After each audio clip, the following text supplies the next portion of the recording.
What if the kindness, compliments, and affection you're receiving aren't signs of love, but the beginning of a dangerous trap? In this video, we'll dive into how excessive attention can quickly turn into control, leaving you feeling trapped and manipulated without even realizing it. Love bombing is when someone overwhelms you with attention, affection, and praise to manipulate you into feeling emotionally dependent on them. It's not real love, it's control disguised as affection. Let's take a look at how this tactic has been used in history. One of the most infamous examples of love bombing comes from a man named Jim Jones. In the 1970s, Jones led a religious group called the People's Temple, which initially appeared to be a progressive, charitable organization. But Jim Jones was far from a benevolent leader. He was a manipulator who used love bombing to gain control over his followers.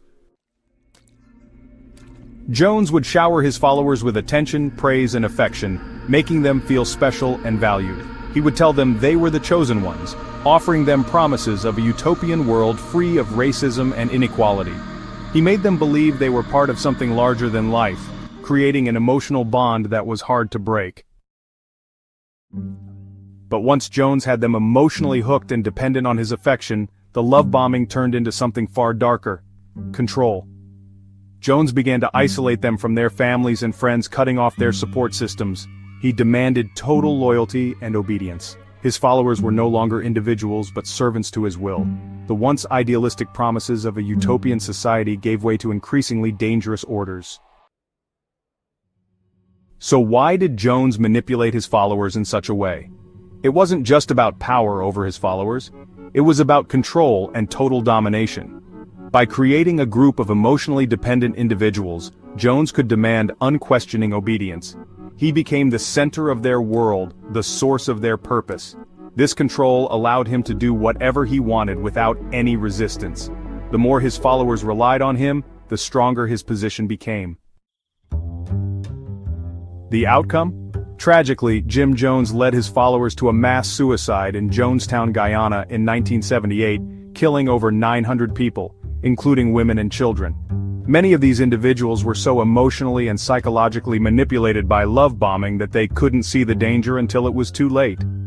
Jones acquired absolute power over their minds and bodies, and in the end, he used that power to push them toward devastation.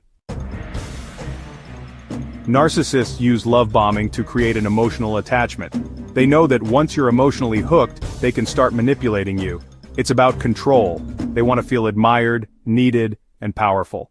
And the best way to get that is by making you believe they're your perfect match, your soulmate, your everything.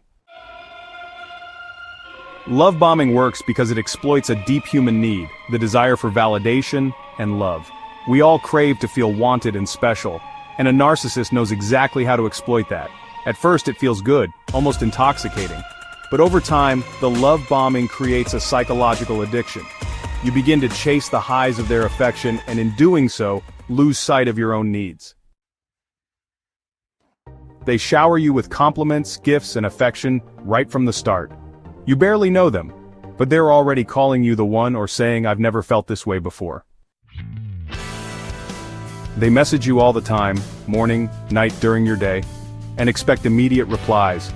It feels flattering at first, but then it becomes overwhelming. They seem to have all the same interests, values, and goals. You feel like you found your perfect match. Too perfect.